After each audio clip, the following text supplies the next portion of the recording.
정용택 목사의 쉐마 바이블입니다. 오늘은 누가복음 12장 4절에서 12절 말씀, 찬송은 생명 진리 은혜 대신 462장이 되겠습니다. 내가 내 친구 너희에게 말하노니 몸을 죽이고 그 후에는 능히 더 못하는 것들을 두려워하지 말라.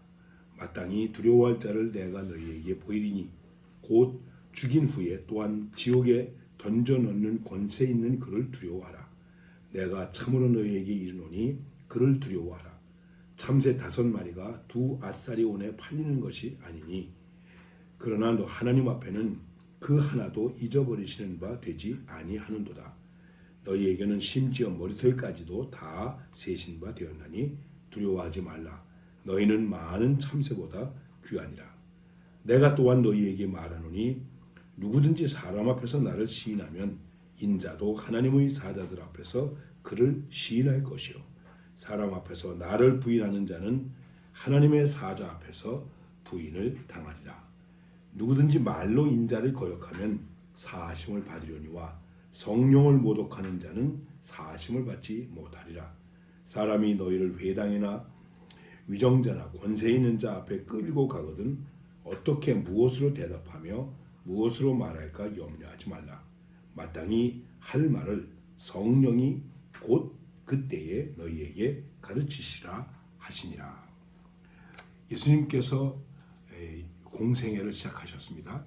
그리고 처음에는 많은 환자를 고치시고 불쌍한 사람들과 함께 가난한 사람들과 함께 이렇게 동고동락하셨다 말씀드릴 수 있습니다. 그런데 예수님의 공생애의 후반으로 들어갈수록 예수님의 그 가르침의 대상은 일반 사람들보다는 지도자들을 향하고 있음을 성경에서 볼 수 있습니다. 그래서 먼저 그 당시의 유대 종교 지도자들, 제사장, 바리새인, 사두개인, 율법사, 이 대표적인 사람들에게 대해서 좀 예수님께서 상당히 심하게 야단하십니다. 그들의 위선과 외식과 또 가증됨과 회개하지 않음 이런 것들에 대해서 굉장히 책망하십니다. 그리고 여러분도 아시는 대로 그래서 예수님께서 화 있을진저 너희 바리새인이요 서기관이요 화 있을진저 이렇게 말씀하셨습니다. 그러니까 그 당시에 그 종교 지도자들이 예수님을 좋아했겠습니까? 좋아하지 않죠. 지금도 책망하는 사람은 별로 좋아하지 않습니다. 그리고 그저 좋은 게 좋은 것처럼 적당히 넘기는 사람을 좋아하는 것처럼 생각할 수 있습니다. 자, 그런데 이제 예수님은 누구를 가르치시는가? 제자들을 가르치십니다. 이제 장차 하나님 나라의 복음을 가지고 나아갈 이 제자들을 어떻게 훈련해야 되겠습니까? 그래서 우리가 그 성경을 보면 예를 들어서 지금 누가복음을 묵상하고 있는데 누가복음이 24장까지 있지 않습니까? 그런데 지금 12장을 지금 우리가 하고 있습니다. 여기서부터 이제 조금 지나가면 바로 예수님께서 제자들을 가르치시면서 십자가의 이야기를 하십니다. 그리고 십자가의 고난과 부활의 역사까지 기록되고 있습니다. 거의 누가복음의 절반 정도가 그 예수님의 마지막 십자가의 길과 관련되어 있다고 하는 것입니다. 이건 시간적으로 계산하면 한 6개월 정도이고 그리고 더 짧게 계산하면 불과 일주일의 사건이다. 이렇게 이야기할 수도 있습니다. 예를 들면 마가복음의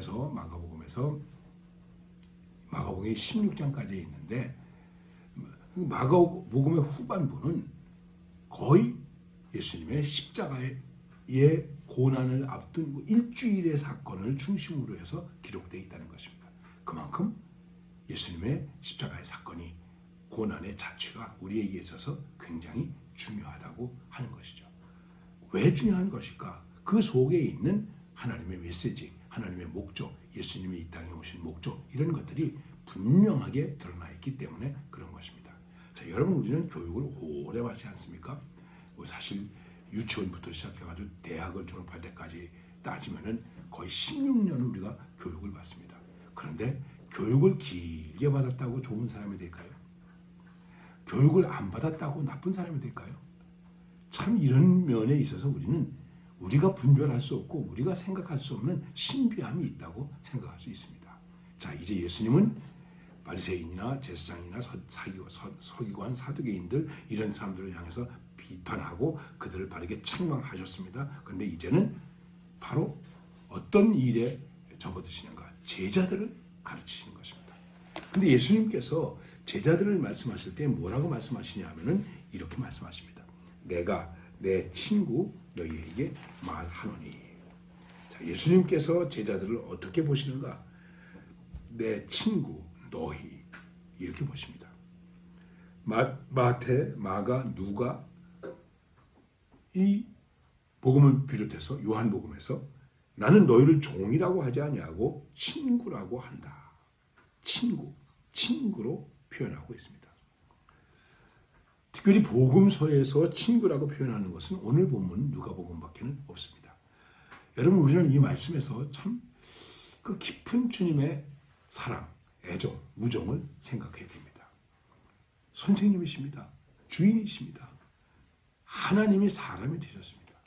그런데 그분이 우리에게, 제자들에게 너희는 내 친구다.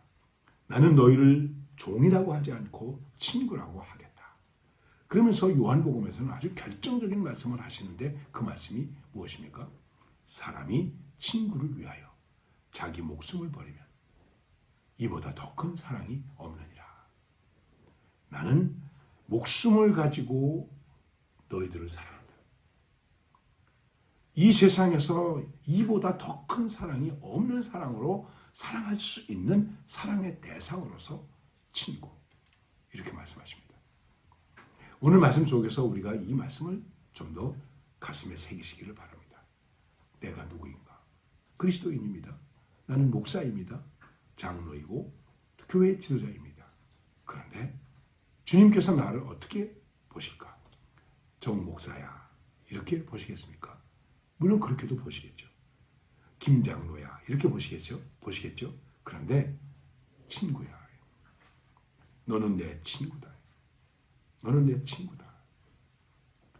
베드로가 예수님에게 내가 나를 사랑하냐 하는 질문을 받았을 때에 베드로가 네, 제가 주님을 사랑합니다. 그런데 저는 헬라어를 잘 많이 모릅니다만은 이게 무슨 말이냐면은 예수님은 아가페, 내가 나를 아가페의 사랑으로 사랑하느냐 그랬더니 베드로가 대답한 것은 나는 아가페의 사랑으로는 사랑 못하고 필레오의 사랑으로 사랑합니다. 그래서 필레오로 대답을 했다는 거예요. 근데 그 필레오라고 하는 말은 우정, 친구 간의 사랑 혹은 친족과 가족 간의 사랑을 의미한다고 얘기합니다.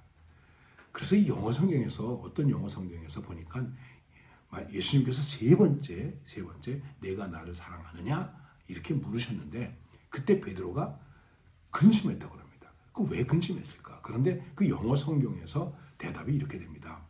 처음에 예수님께서 베드로에게 Do you love me?